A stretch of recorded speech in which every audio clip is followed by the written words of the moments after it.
Tell me, Van, what happened backstage? Were you able to see the Canary? No luck, Charles. She's about as hard to get out in her dressing room as she is in that swing.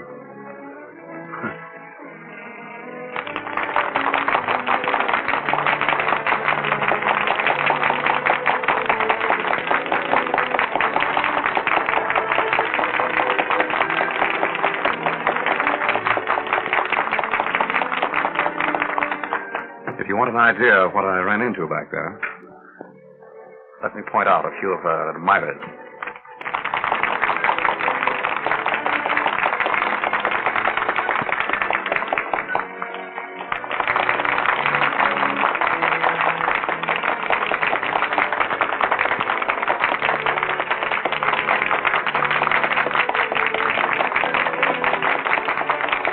You see a man standing in the box opposite? Yeah.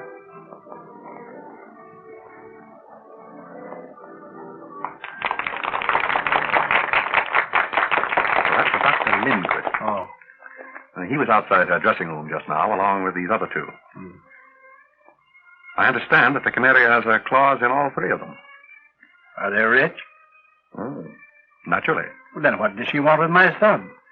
The allowance I give Jimmy is hardly tempting. Ah, my dear Charles, our little feathered friend in the swing there has social ambition. She wants to be Mrs. Jimmy Spotswood. Impossible. I'd do anything in my power to prevent that, even if Jimmy still cared for her. And I still believe that she'll listen to dollars and cents. I wouldn't be too sure of that, Charles. As you know, I've more or less made a hobby of crime and a criminal. That girl is no ordinary blackmailer. I'm firmly convinced that she'll stop at nothing to marry Jimmy. But Jimmy won't have her. I tell you, he's really come to his senses. Another girl? Yes.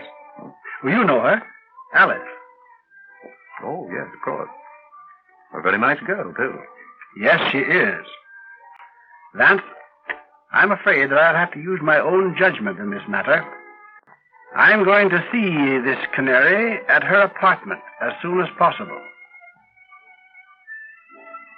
Well, very well, Charles. But, act quickly. Oh, I know you'll smile, but... You know, I have a strange premonition that the Canary is headed for disaster.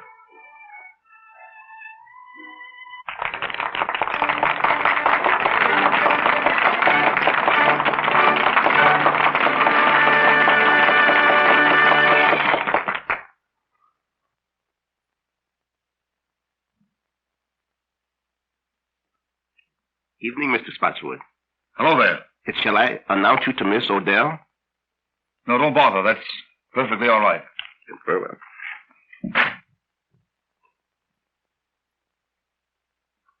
Jimmy!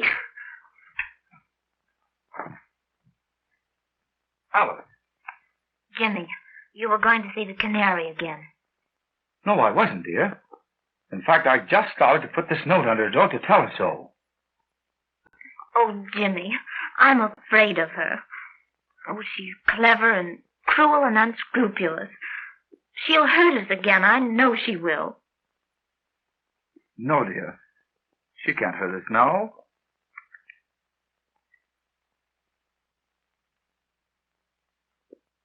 Boy, will you announce my name? Never mind. Yes, sir. Hello, Jimmy. Why, hello, Dad. Good evening, Alice. Good evening, Mr. Spotswood. You know, I'm delighted that you and Jimmy have made it up again. Thank you. You know, I'm going to try to show you that all showgirls aren't like, well... Like the Canary, eh? Yes. Yes, I want to talk to her. Do you suppose she's home yet? I suppose so. No, Dad, you're a regular guy for helping me on this thing. You know, if the Canary ever came between Alice and me again, I don't know what I'd do. I don't know what I'd do. It's all right, Jimmy. I'll do everything I can. Shall I go along with you? No, I can handle this better alone. I'll send in my name now.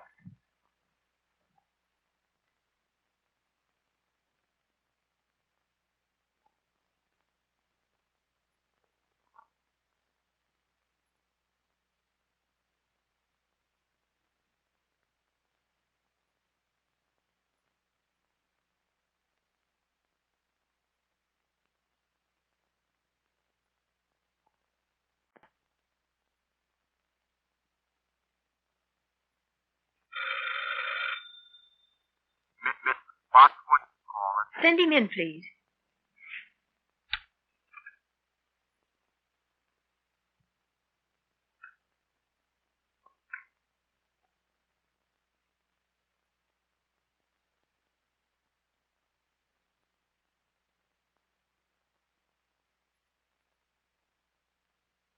Good evening, Sodell. Good evening.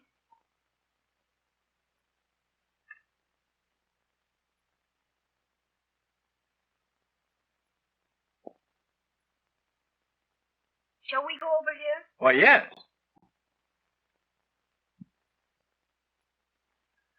Will you sit down? Thanks. Well, I don't think we need waste any time, Miss Odell. You know why I'm here. How much? Nothing doing, Mr. Spotswood. I've decided to marry Jimmy. I'm afraid that marriage is quite out of the question, Miss Odell. Oh, you're sure about that, are you? I'm positive. Well, how would you like me to tell the world about Jimmy's embezzling from your bank? What? You heard me. You know, Jimmy has a weakness for writing letters, and I have a weakness for using them. If Jimmy did write you a letter, you'll tear it up. Now, before I leave here.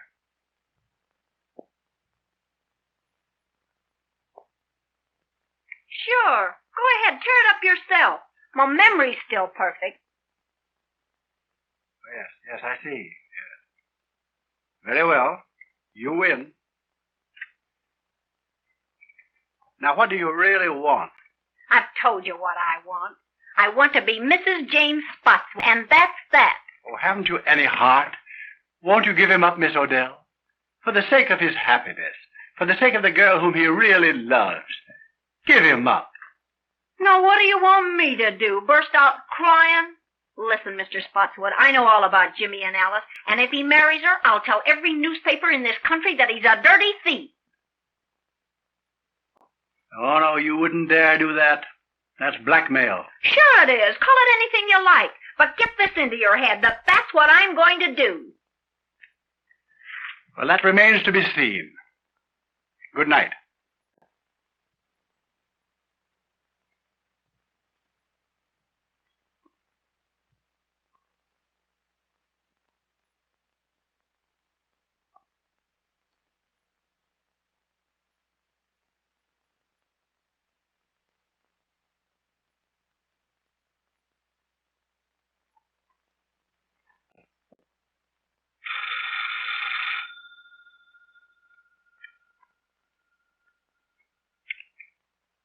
Mr. Cleaver, please. This is Mr. Cleaver speaking. Not the Mr. Cleaver, the great reformer. Well, this is your favorite weakness. Margaret! Don't get nervous, baby. I've got some news for you. Good. Yes, darling, I'm going to marry young Spotswood.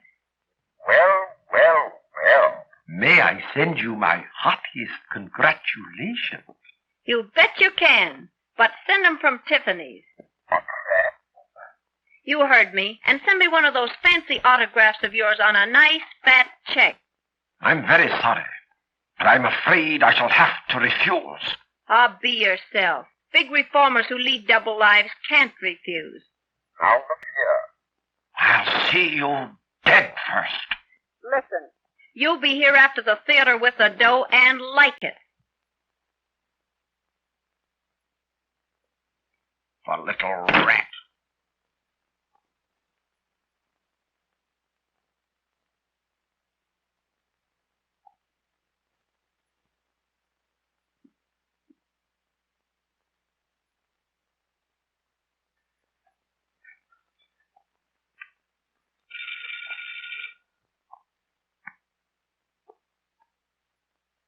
May I speak to Mr. Louis Mannix, please?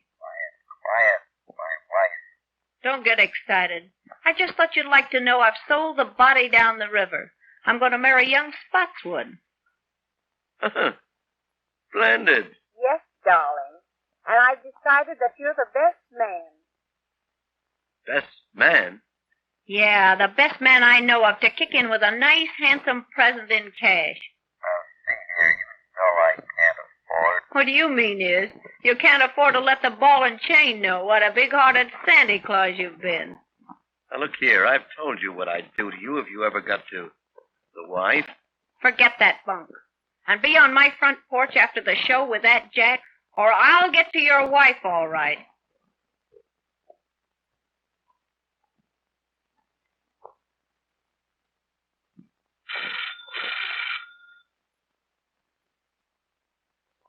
It's Dr. Lindquist speaking. Oh, yes, Dr. Lindquist. How would you like to do me a little favor? Why, certainly, Margaret. I'd do anything for you, you know. How would you like to go jump in the lake? Oh, Margaret, don't joke with me. I'm not in a mood for it. Ah, get wise to yourself. I'm through with you. You give me the willies. I warn you, Margaret. I'm desperate. If I can't have you, no other man shall ever have you alive.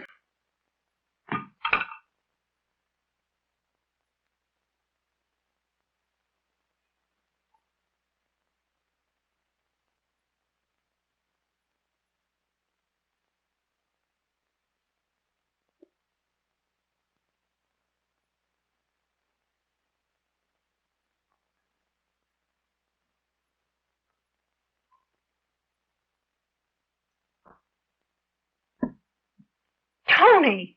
In person, baby. How's my little squaw? I thought you were still in jail. Well, I got tired of the big house, Mrs. Skeel. So I dropped in to see my little wife. I'm not your wife. How come? I divorced you 6 months ago. Yeah? Listen, baby. A little thing like a divorce don't mean anything to me. I heard you taking those suckers down over the phone. And I'm in and in on the works. 50-50. You big crook. You're not in on this one. Don't, you big heel. Say, I ought to bump you off. You're doing your swing for it. Yeah? Well, maybe it'd be worth it. Now get this. I'm in on this racket. I'll be back for my cut. Yeah? Try and get it.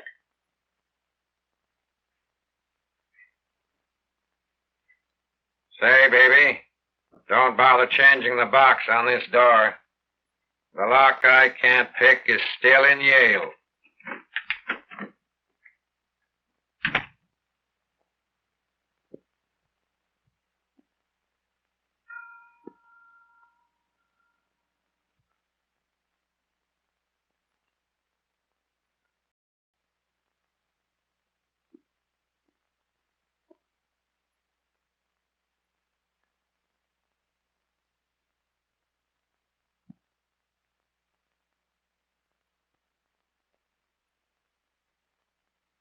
Miss Odell, may I see you for a few moments, please?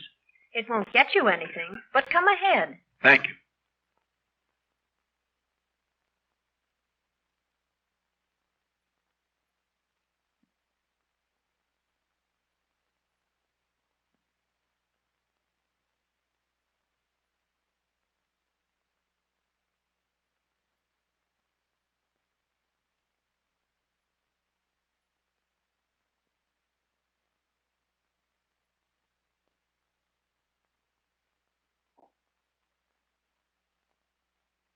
I have something to say to you, Miss Odell, which I believe will make you change your mind about Jimmy.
Paper, mister? Morning paper?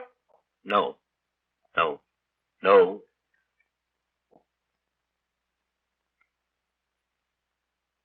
Thanks, mister.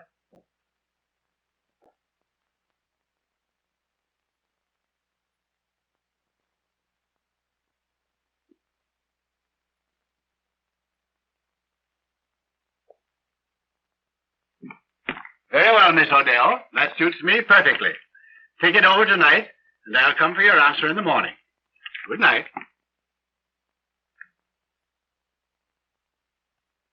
Boy, will you call me a taxi, please? Yes, sir.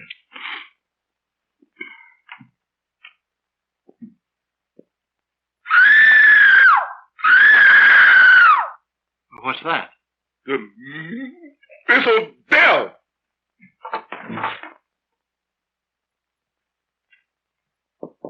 Miss Odell, what's wrong? Something startled me, Mr. Spotswood, but I'm all right now. Are you sure you're all right?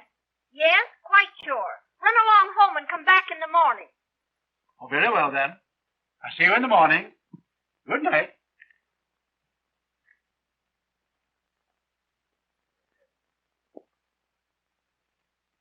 Stuyvesant Club. Yes.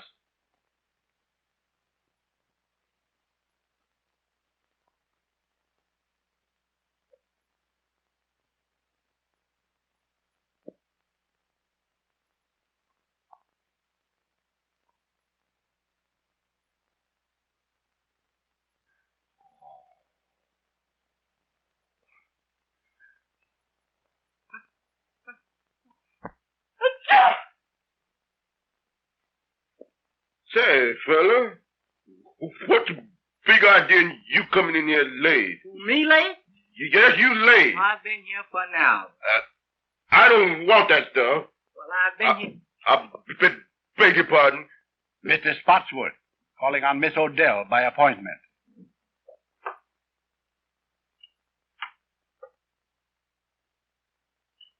She don't answer. Has she gone out, do you think? I've been on all night. Did you haven't seen her go out? No, sir. That's funny. Do you suppose she can be ill? But we may go and knock. Yes, let's do this.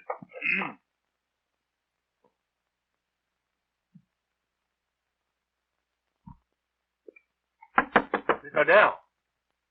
Miss Odell, are you ill? No. What's the matter? Something has happened. Go get your pass key. Yes.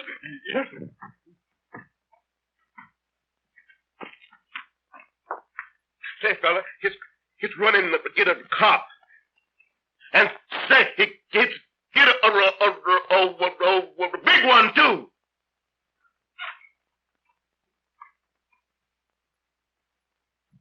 You better let me have that.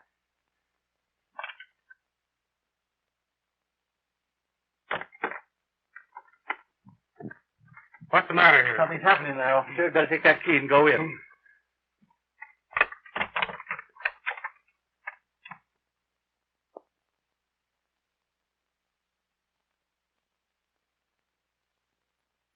He's dead.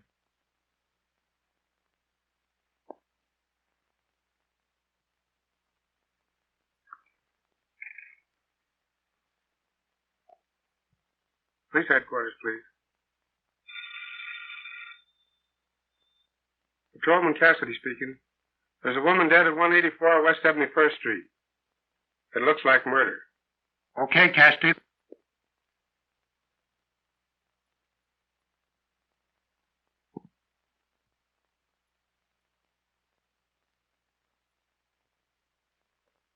She's been dead since midnight, Sergeant. Strangled to death. That long, eh? Sergeant, the district attorney just pulled up and he's coming right in. That's great. He's got that Mr. Philo Vance with him. Well, that'll be just dandy. Sherlock Holmes on the job again, huh? Heads up, boy. Good morning, Sergeant. Good morning, Mr. Markham. Well, hello, Mr. Vance. How are you, Sergeant? Fine. Haven't seen you since the Green Murder Case. Quite right. Oh, good morning, Mr. Spotswood. Good morning, Mr. Markham. Well, Sergeant, what does it look like? Well, Chief, it's just another clear case of robbery. All I can make out of it. Nasty business, Charles, huh? Terrible. As you know, I was here last night to make my final appeal to her for Jimmy. And when I came back this morning for her answer, this had happened. Yeah. They'll probably want to keep you here for a few moments, Charles. Yes, I suppose they will. And by the way, I explained to the district attorney on the way down about Jimmy and the girl here. Oh, that's good. I'm glad you did that, Philo.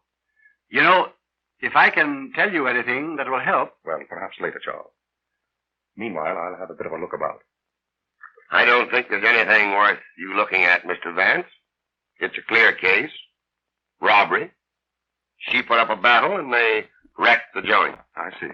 As simple as that, eh? That's it. Well, just the same, Sergeant, if you don't mind, I think I'll have just one little look. Surely, Mr. Vance. Go right ahead.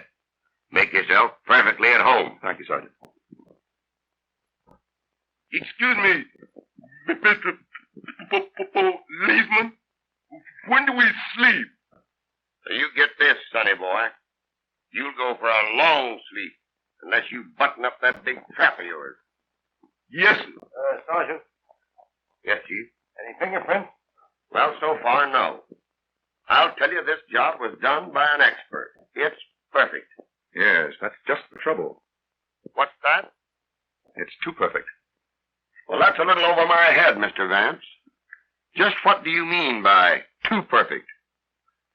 Well, Sergeant, what usually happens when a heavy lamp like that is knocked off a table?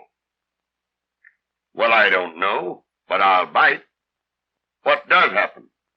It usually smashes, doesn't it? It might. Well, look at that one. Well, what about it? It was simply that lamp was placed there to give the effect of a struggle. Maybe. Let me see, Sergeant. It does look a little obvious, doesn't it, Vance? I should say so. Hey, boy. What happened here last night after you heard Miss Odell scream and you and Mr. Spotswood ran down the hall to her door? She said she was all right. And I called Mr. Spotswood a taxi cab. And you got away with it? Yes, sir. That's right. What time was this? It's on the call sheet there I gave you. About... Never mind. I can read it. 12:10. Mr. Spotswood, where did you go last evening after you left here? I went directly to the Stuyvesant Club. That's right, Sergeant. I met Mr. Spotswood at the club shortly after 12. We played poker until almost daylight, I believe, wasn't it? It must have been. I know it was long after 4. Oh, yeah, you mentioned that coming down here, Vance. Right. That'll be all for the present, Mr. Spotswood. Thank you, Markham. But if you do want me later on, Mr. Vance has my number. Quite right. Goodbye. Goodbye. Bye, Goodbye, Powell. Charles. I'll phone you. Go right ahead, boy. Joe.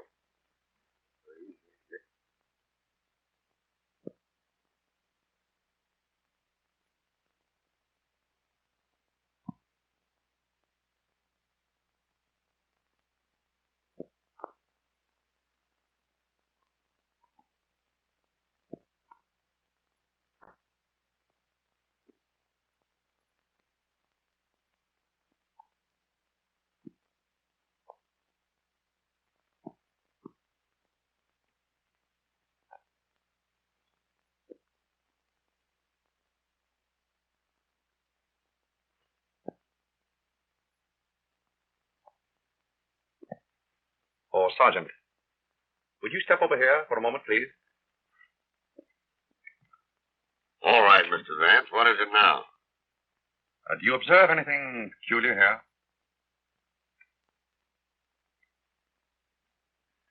Why, surely. The key is on the inside. Excellent, Sergeant.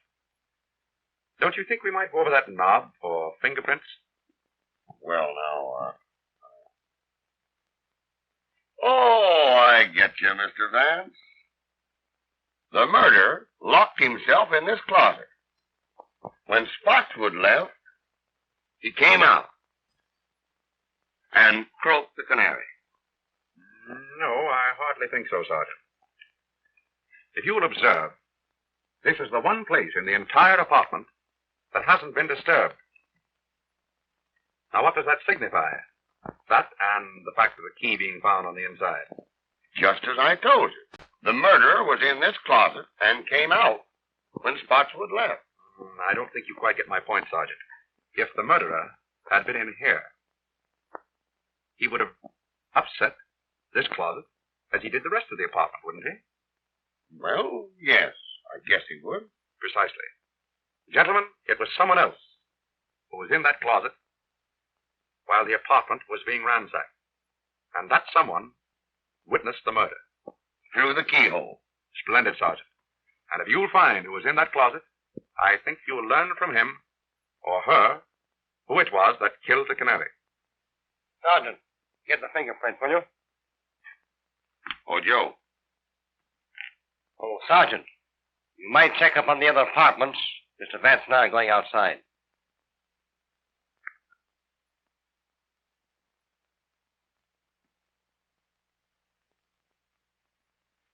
You, come here. Yes, sir. Who lives in that apartment there?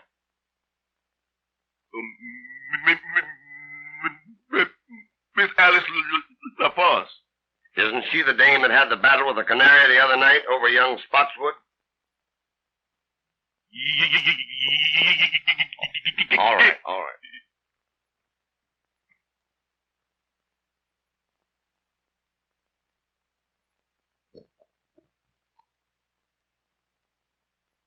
Impossible to get in here. I'd say so.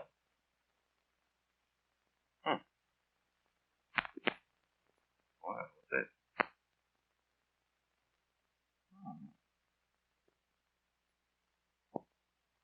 That's odd. They prove that interesting. What do you think? I see, Miss LaForce. I see. But you and the canary had a fight over young Spotswood, didn't you? Why, yes. We did have a fight. You see, she took Jimmy away from me and got him into trouble. But that's all over now. Jimmy and I made it up just day before yesterday. You didn't see young Spotswood last night, did you? Why, yes. He brought me home from the theater. Uh-huh. So he was hanging around here last night, was he? Yes, but he was with me until after 1 o'clock. Now, wait a minute, lady. Wait a minute. You save your alibis till we get you down to headquarters. Go slip on your things. Why, look, you don't think that... Put 'em on. Mr. Vance, I'm frightened. Well, now, don't you be worried, Alice. Just you do as the sergeant says. All right.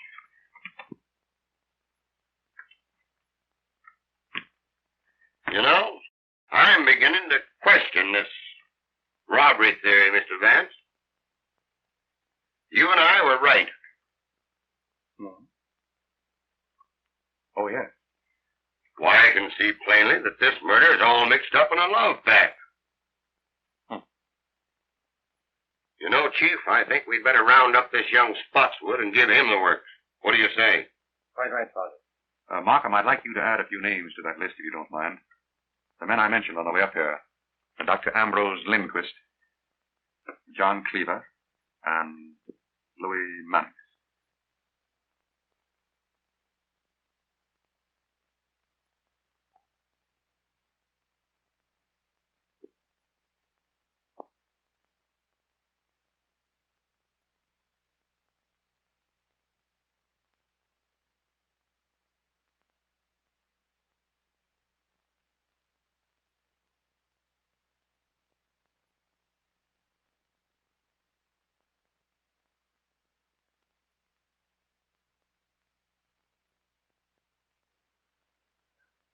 Well, young man, what do you know about what happened at the Canary's apartment last night?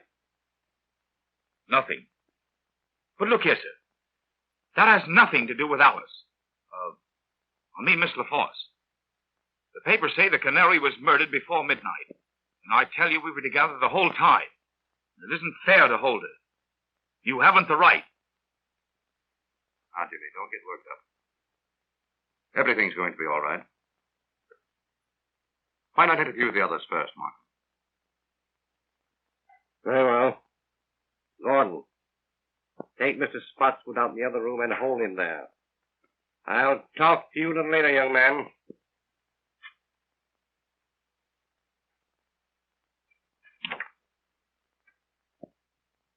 Theo. Well, who's next on the list? Mannix. I'd like to make a bit of an experiment, Markham. Have you a pad and pencil there? Yes.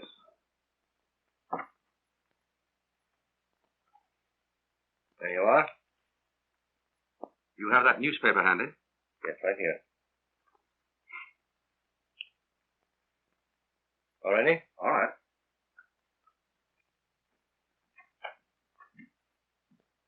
Good morning, Mr. Vance. Good morning. Mr. Markham. Good morning. Will you please take a seat? Thank you.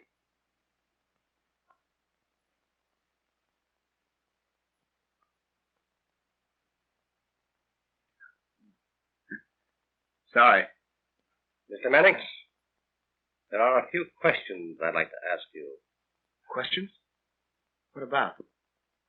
I don't know anything about this. It was a great shock to me. What was a great shock to you? Right. I thought perhaps you were going to ask me about the Canary. Exactly. You read my thoughts, Mr. Mannix. Did you ever see that necklace before? Why, yes. Fact is, I gave that to Canary. Little token of esteem. Nice girl, the Canary. I'd met her once or twice. Casual acquaintance. Rather an expensive gift to give to a casual acquaintance, isn't it? Do you know that the Canary was strangled with that necklace?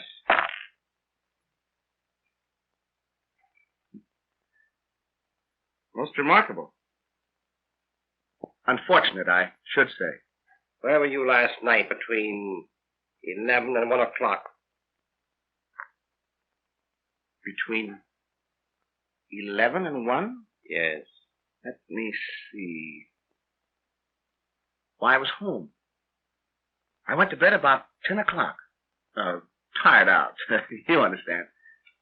Pardon me, Mr. Manning.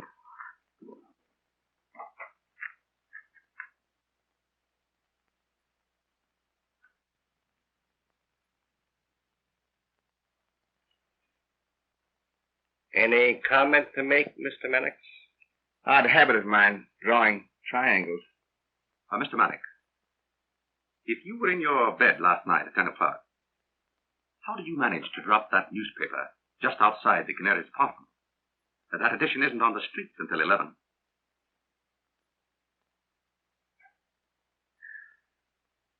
Well, you caught me. I'll tell the truth. It's always best to tell the truth, especially when there's no reason to lie. It was like this. The Canary called my home at dinner time last night. Most embarrassing. Mrs. Mannix was with me. I had omitted to tell my wife about the Canary. She wouldn't have understood. The Canary told me that she was going to be married and wanted to see me. Said that I should come to her apartment at 11 o'clock. Well, I couldn't argue over the phone. The missus was listening. So I said, all right. So at 11 o'clock, I went to the Canary's apartment. I entered the hall by a side door. I went directly to her apartment. I was about to enter when I heard voices inside. I listened. There was a man in there. He was arguing. Of course. Well, that was no place for me. So I returned home without seeing the Canary or entering her apartment. Well, that'll be all the questioning for the present, Mr. Mannix, but I'll have to ask you to wait in the outer office. I may want to speak to you later on. Oh, well, won't you let me go home? I'll get in an awful mess with my wife. I'm sorry, you'll have to wait. Oh, Mr. Markham, I wouldn't run away. Melfield. That'll be all.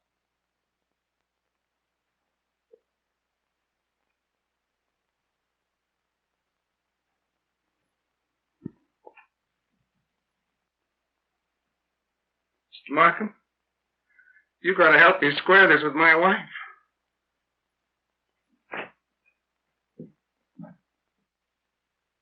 We will now have Mr. Cleaver.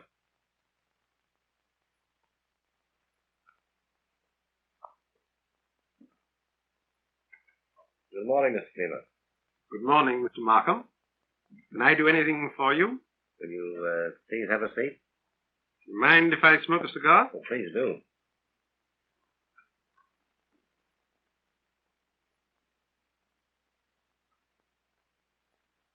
Mr. Cleaver, do you mind if I ask you some questions?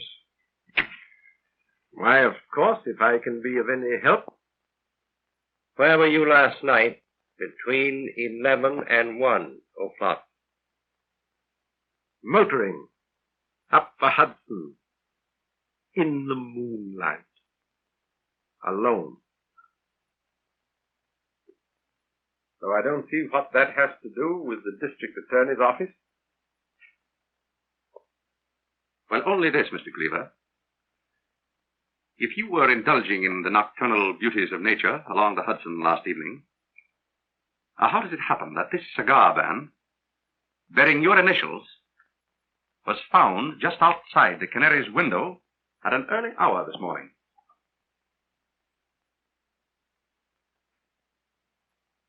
Well, if I was passing the Canary's apartment, you can't twist that into a crime. Oh, then you did pass her apartment. Why, yes, I've nothing to hide. It was about dinner time last night. The Canary phoned to me. Oh, of course, my acquaintance with her was wholly in my line as social reformer. I'd hoped that she was going to leave her immoral life and marry and settle down and be a good woman. And you kept the appointment? Yes. Yes and no. I was a little late. I arrived at her apartment about 11:45 or thereabouts. I waited for a minute outside her window to light a cigar. Then I glanced down to the side entrance to the building. And who should I chance to see but Dr. Lindquist? He was behaving in a very peculiar manner. Seemed to me very queer, very mysterious. I didn't like it, so I made up my mind not to see the Canary again. And I turned, walked back home. Busy man, and I hope you'll excuse me. I'm very sorry, Mr. Cleaver, but I'll have to ask you to wait in the outer office. I might want to question you again.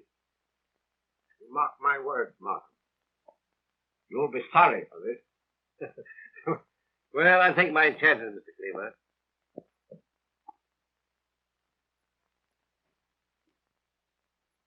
Charming fellow, Cleaver. Yeah, Robert. By the way, Vance, I didn't see you pick up this cigar band in front of the Canary's apartment this morning. I didn't. Where did you get it? From your wastebasket. Wastebasket? Cleaver dropped it there when he entered. I took a chance on his not remembering that. It seemed to work. Well, I'll be... Very good. Dr. Lindquist. Oh, come on, Doctor. Take your hand. We caught Dr. Lindquist just as he was leaving town. It's a lie. It was on the way to a patient. Won't you please sit down, Doctor? I'd like to ask you a few questions.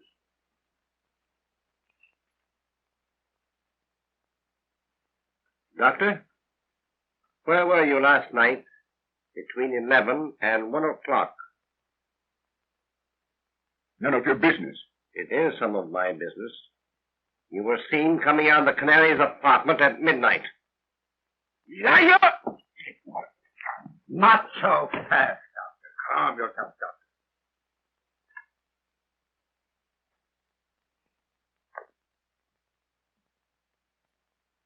I'm sorry. I lost my temper.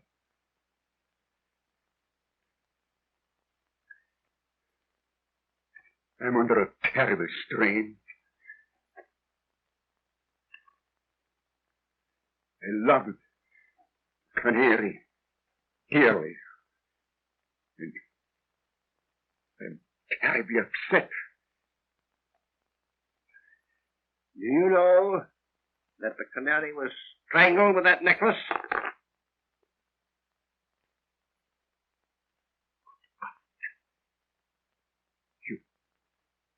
You don't accuse me? Dr. Lindquist, there's really no need for you to be excited. Now, Mr. Markham here is merely trying to find out what you know. No. One moment, Doctor. Markham, don't you think that we might postpone the interview with Dr. Lindquist for a while? Why, what? Very well. That'll be all for the present, Doctor. I'd like to have you remain in the outer office.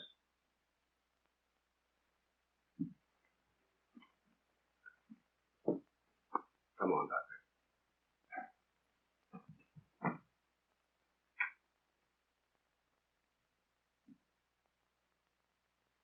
What was the idea, Vance? We had him where he was about to tell us everything. Well, on the contrary, Markham, in his present extremely excited condition, I very much doubt if he would have told us anything. I do think, however, that if we give him a chance to cool off a bit, he's very likely to tell us the truth. Well, perhaps you're right. Good morning, Sergeant. How are you, Sergeant? Good morning, Chief. Hello, Mr. Van. Take a slant at those. There's the Canary's jewels. They were found in an ash can about a block from her apartment this morning. Guess that kind of disproves the robbery theory. We were right, Mr. Vance. I say we were right. Oh, yes. Yes, apparently we were, Sergeant. Now it's up to us to find another motive. Yes, quite right, Sergeant.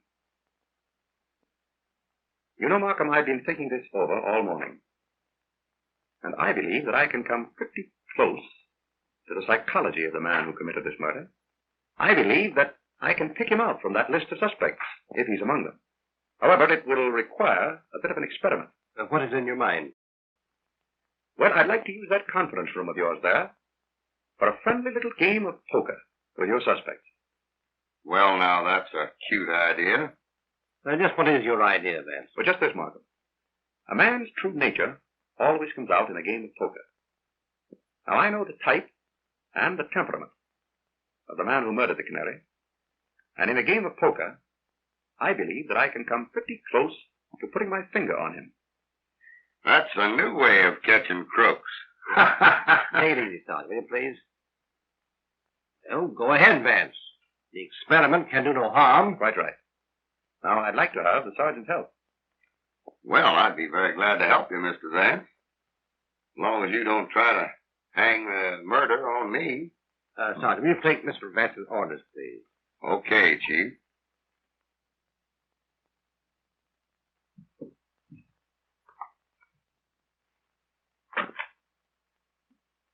Will you get me a deck of cards and have some poker chips handy just outside there? That's easy. Then bring in the suspects and impress upon them that they may be detained here for quite a while, possibly 2 or even 3 hours. Well, that's okay, Mr. Vance, but how are you going to get these suspects into this poker game without it appearing phony to them? Well, Sergeant, I rather think that the power of suggestion will take care of that. Oh, power of suggestion. Exactly. Now, Sergeant, look in from time to time. And when I pull my handkerchief from my pocket, so, break up the game by telling them that they're all free to go home. Understand? I get you. But when you release them, I'll have my boys tail them. Very good, Sergeant. And Mr. Vance, here's to the power of suggestion.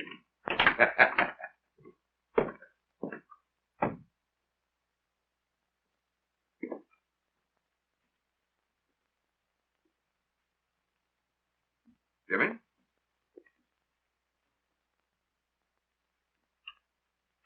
Now, gentlemen, you're liable to be here for 2 or 3 hours. Perhaps longer. It's outrageous. Just make yourselves at home. You know, this is going to get me in an awful mess with my wife. That is of no interest to me, sir. I'm sorry. What's the idea, Mr. Vance? Well, what are they going to do with Alice? Now, Jimmy, don't you worry. Nothing's going to happen to Alice. Now, Mr. Vance, you know, this is going to get me in an awful mess with my wife. Martha, my wife's a wonderful woman and all that, but sometimes she just doesn't understand me. The last time I was a little indiscreet, it cost me a fur coat. I hate to think what this is going to cost. But don't you think if you put... Oh, I beg your pardon, I'm sorry. Mr. Vance, you haven't got an extra pack of cards, have you? I'm sorry, Mr. Mannix, but you're welcome to these. Oh, no. Thanks, just the same. I wish we could play a little cards. Say, that's a good idea. How about poker? I'm agreeable. What about the others? Dr. Lindquist? Anything to pass the time. Mr. Cleaver? Well, as a rule, it's against my principles. But I suppose on an occasion like this one can relax. Just draw up chairs, gentlemen. Thank you. Sergeant, how about some poker chips? Surely.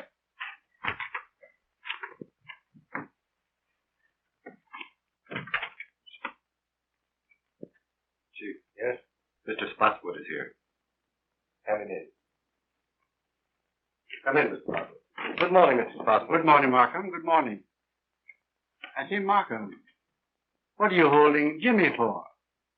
Surely you're not accusing him. No, of course not. We're simply trying to find out what he knows, that's all. Oh, yes. Where is he now? Why, in the other room there with Vance. May I see him? Why, certainly, of course. Vance, Mr. Spotswood is here. Oh. Hello, Dad. Oh, hello, Jimmy. Good morning, Charles. Good morning, Philo. Dad, what are you doing here? I came to be with you, Jimmy, while you're detained. Oh, by all means. We've just started a little game of poker here, Charles. Would you like to join? Come on, Dad. Fill in and take a hand. Well, all right. I'll sit in. That'll be fine. Suppose you take that chair, Charles. Thank you. Gentlemen, this is Mr. Spotswood. Mr. Mannix. How do you do, Mr. Manning? Dr. Lindquist. Doctor. And Mr. Cleaver. Mr. Cleaver, how do you do? Shall it be jackpots, gentlemen? Why, yes, anything. Yes, the Mrs. and I usually play jackpot.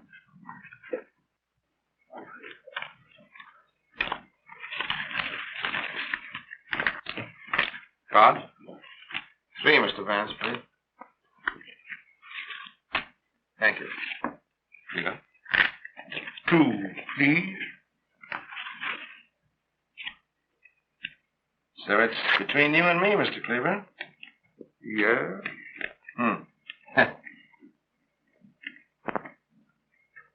I'll bet a white one.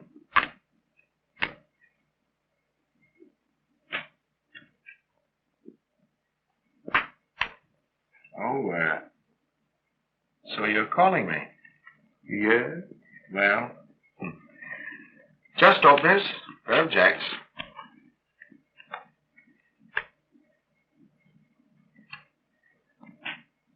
Three aces. Oh. So you called a one-chip bet with 3 aces.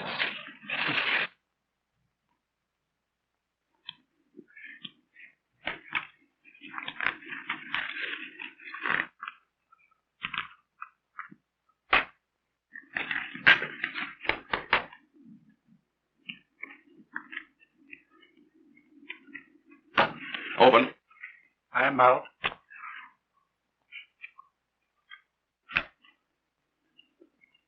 Dealer passes. How many, Mr. Vance? 2 cards, please. Mr. Manning? I think I'll play these.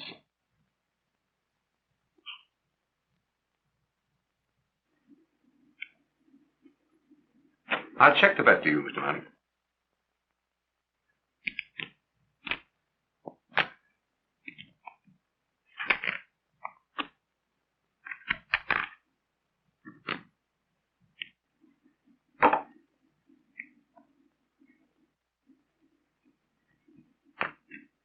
Calling. 9, 8, 7, 6, 5. And they're all spades. You bet on a sure thing, Mr. Mannix, huh? Who's it?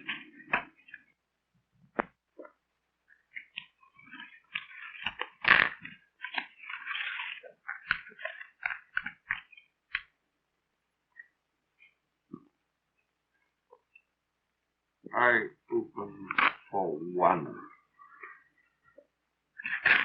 I'll stay. Oh, let's make it a little more interesting. 10 more. Well, that lets me out. I'm out. And me. I'll stay with you, Charles. Cards, gentlemen. 3 for me, please. 1, 2, 3. Mr. Spotswood? I have plenty.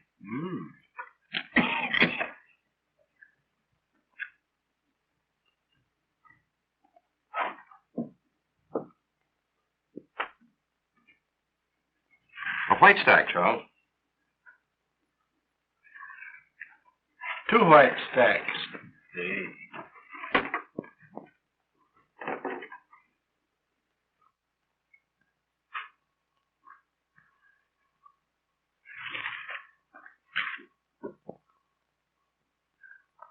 Up 2 chips, Charles.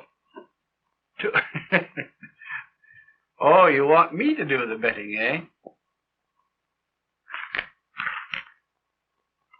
All right.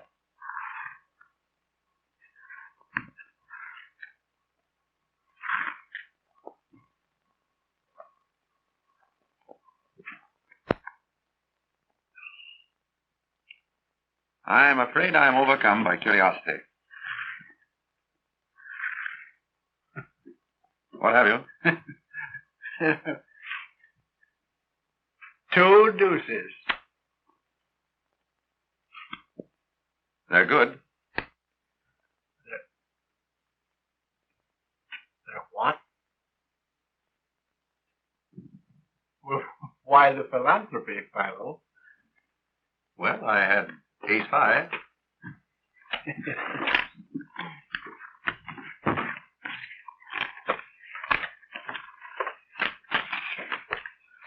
Pardon me, Mr. Vance. Could I speak to you a moment? Excuse me, please.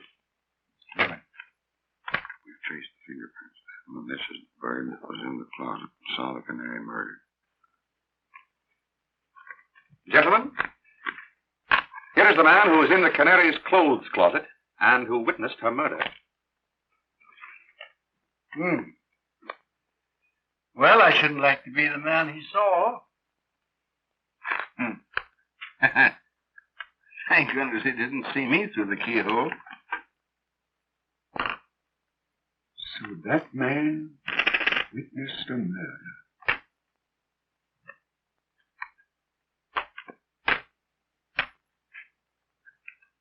Singularly unattractive countenance. Well, if he knows, why doesn't he tell who did it?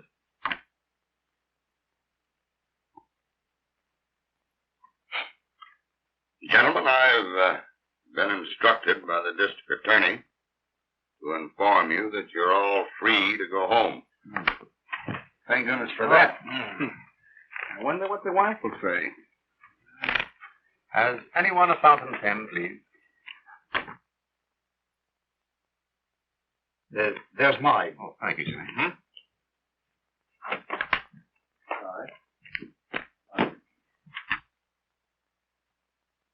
Now, what I didn't tell you about this bird, Mr. Vance, in front of the others, is that he phoned in and said that he'd be in the district attorney's office tomorrow and spill the whole works. He says that he saw the guy that croaked the canary. He'll come in and tell us who it was. Now, we haven't been able to locate him yet, so I guess we just have to wait.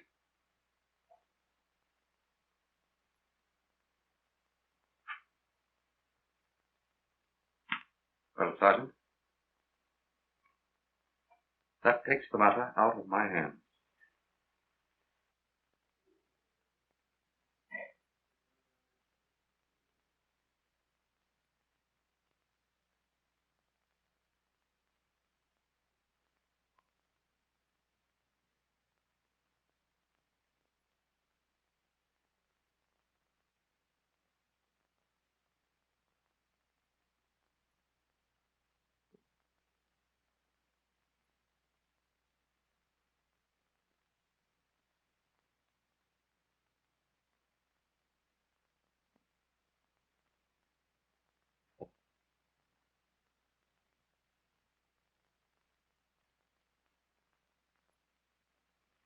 Markham, there can be no doubt of it. The same person who strangled the canary strangled Skeel. This new murder was done to cover up the first. Skeel was obviously blackmailing the canary's murderer. He threatened to inform the police of what he had seen through the keyhole of the closet. And when the murderer learned yesterday at the poker game that the police knew who had been in the closet, he put Skeel out of the way at the earliest possible moment. I believe you're right, Vance. Oh,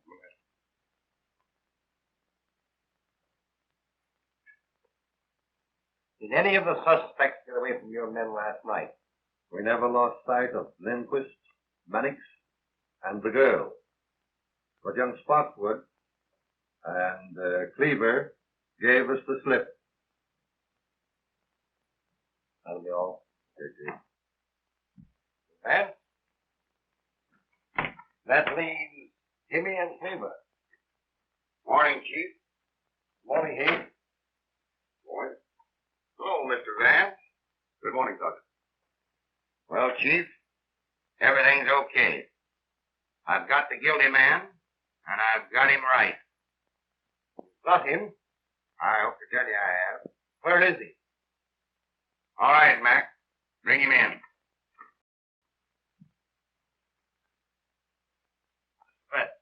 Jimmy, this fool arrested me this morning at breakfast for the murder. Why, it's just like shooting fish in a tub, Chief. I've got all the dope, and I've got it down pat. Motive and everything. Now, this Dame Alice croaked the Canary, jealous because she'd stolen her fellow. The kid here bumped Steele off to shut his mouth and to protect the Dame. A lie. That isn't all, Chief. I've got the evidence. And it's not psychology, Mr. Vance. Mr. Vance, he lies. He hasn't any evidence he couldn't have. Just a minute, Jimmy. Sergeant, what is your theory? Well, I don't go on theory. I use cold facts, Mr. Vance. Now, you wait a minute.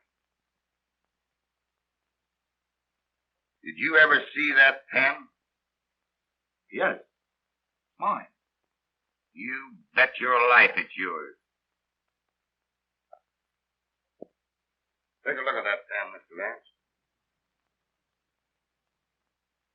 Chief? Well? Now listen to this. This morning I found that pen on the floor there by the table where Steele was murdered.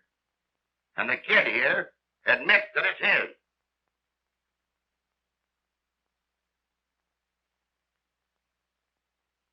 Well, young man, what have you to say?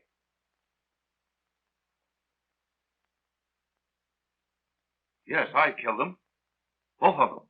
I guess that does it, Chief. We've got him in a sack. Now, this Dame Alice... Wait a minute. Got what you wanted, now take me out. Take him away, Mac.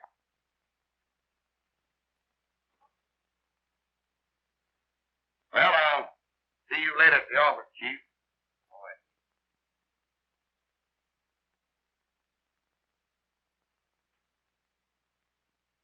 Sorry, Mr. Vance.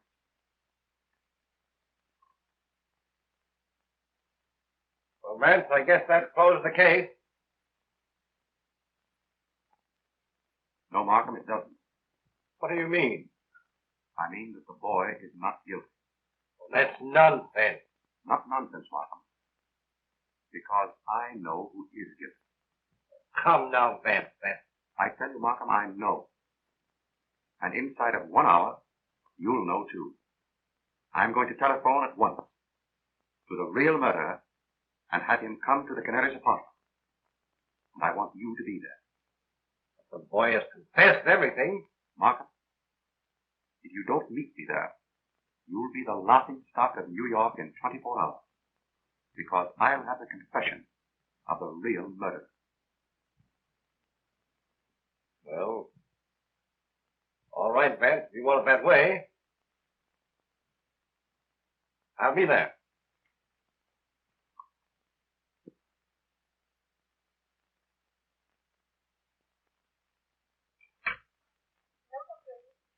Bayview 2121. Yes, please.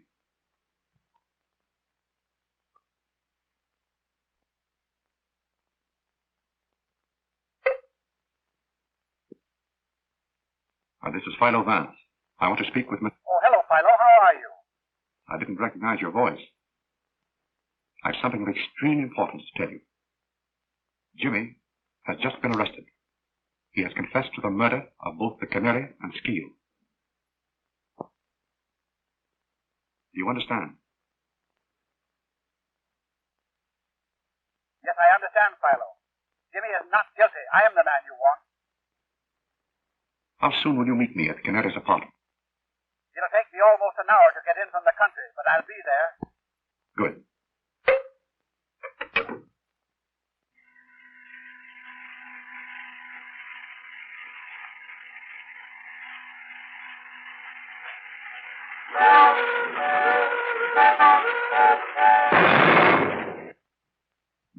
It's been over an hour now, Vance. Don't be impatient, Markham. He'll be here.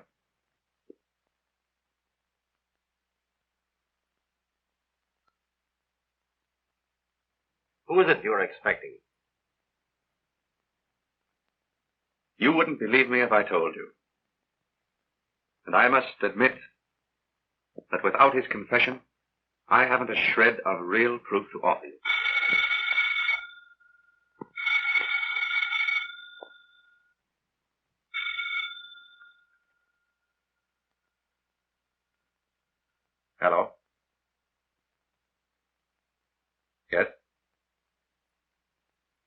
This is Mr. Vance speaking.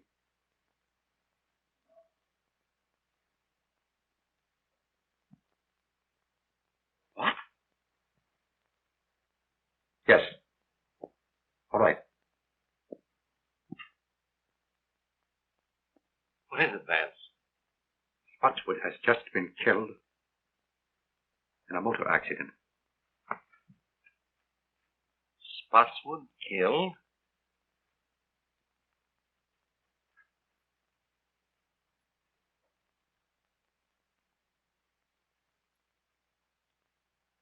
My sympathies, old man. I know what great friends you were. It's worse than you realize, Markham. It was Spotswood who killed both the Canary and Skeet. Spotswood? I've known it ever since the poker game. But how could you know? Sit down, Markham. It wasn't really so difficult. Remember, the man who committed this particular crime must have had certain definite qualities. A mind capable of working out a well-planned and brilliant course of action. Willing to take a desperate chance and see it through. Now consider the men in the game. Jimmy, I ruled out at the start. But I'd known him as a boy, and his youth and impulsiveness were hardly consistent with such an obviously premeditated murder. Lindquist was far too excitable and erratic to have plotted such a carefully calculated crime. Cleaver, much too cautious and entirely lacking in the necessary boldness. Mannix, timid and unwilling to take any risk except upon an absolutely sure thing. The only man at the table with enough imagination to plan such a crime and with sufficient self-confidence and daring to carry it through was Spotswood. When he held a pair of deuces, refused to draw to them, and bet every chip he had on the chance of bluffing me out, the realization suddenly dawned upon me that he was the murderer. For he was the one man of them all psychologically fitted for such an act. But how about finding Jimmy's pen in the Skeet apartment? I borrowed Jimmy's fountain pen after the poker game. My hypothesis is that in the confusion, Spotswood put the pen into his own pocket, and that Jimmy saw him do it. That is why Jimmy made his confession, to shield his father. Yes, but against all that theory, Vance, we have certain definite facts. Now, for instance, Spotswood left the Canary's apartment while she was still alive. He talked to her through that door. The hall boy, looking through the keyhole, saw the Canary lying on this sofa smoking a cigarette. Spotswood then went away and spent the rest of the evening with you. True. And yet I know he committed the murder.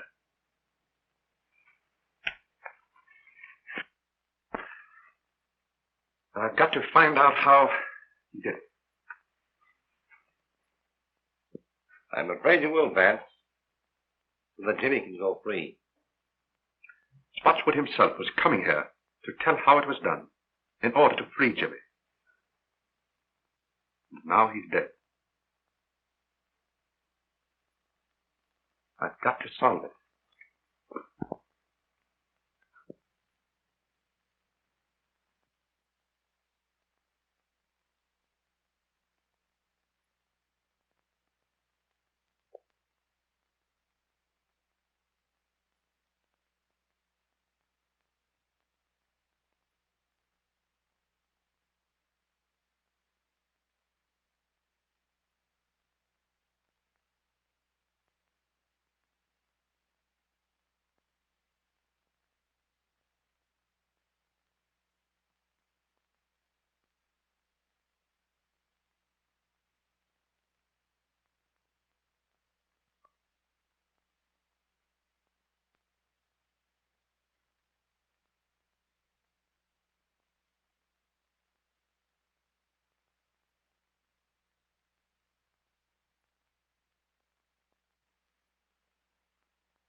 I think I have the whole thing. Now follow me closely. The canary was lying there. Spotswood, let us say, was standing here, making a final plea for his boy, which met with an absolute refusal. He walked around to the head of the sofa.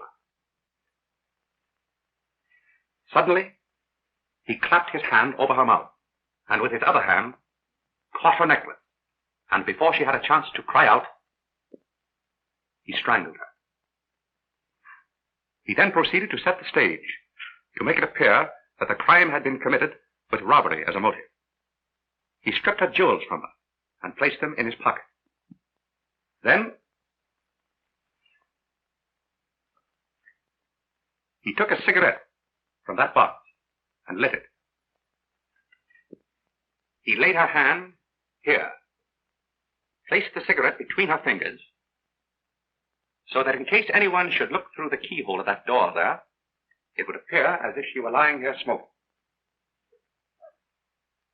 He then overturned the entire apartment to make it look as if a burglar had ransacked the place. Now just step over here, Markham. He came to this closet door, but he couldn't open it. Skeel had locked himself in, though Spotswood didn't know that. And Skeel, through the keyhole, saw everything that Spotswood did. That accounts for the orderly condition of this one closet when everything else in the apartment was ransacked. And that, Markham, was the technique of the crime itself. But that doesn't account for the fact that... Just a minute. I haven't quite finished. I want you to go out into the hall and stand at the desk where Spotswood stood when he ordered his cab. Very well.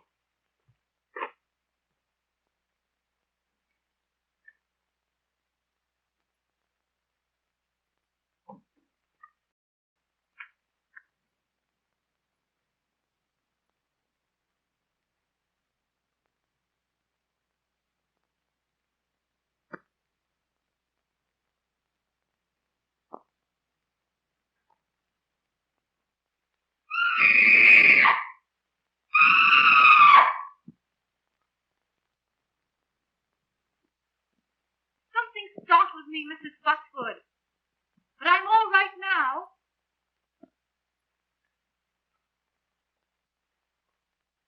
Yes, quite sure. Run along home and come back in the morning. You understand now? This record was Spotswood's alibi. Undoubtedly, the reason he returned here the next morning was to get it back. But he was prevented by the arrival of the officer who entered the apartment with him. The canary was dead, and the scream issued from the apartment that night. She was dead when she apparently spoke to Spotswood through the door. But what clue led you to the phonograph record?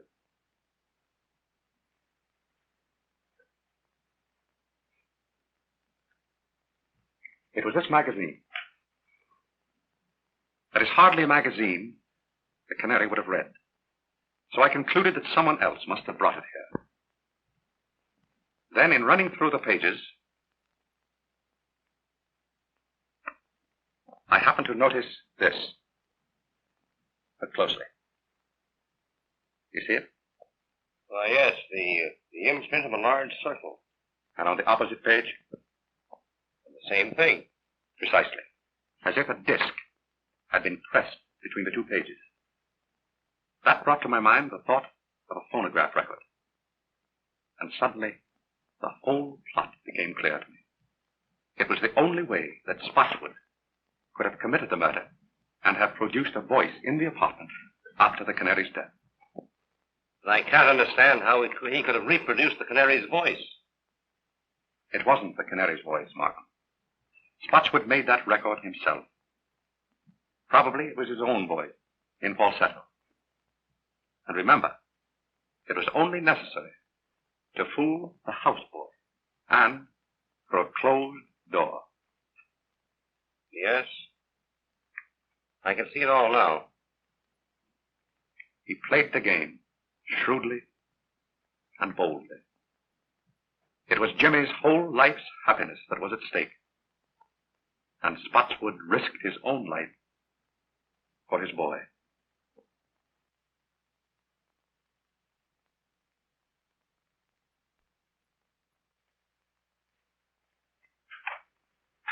Goodbye, Mrs. Vance. You'll never know how grateful we are. Goodbye, my dear. I wish you great happiness. Oh, thank you. Goodbye, Jimmy. Your happiness will come. Thank you, Mr. Vance. I can't say any more just now.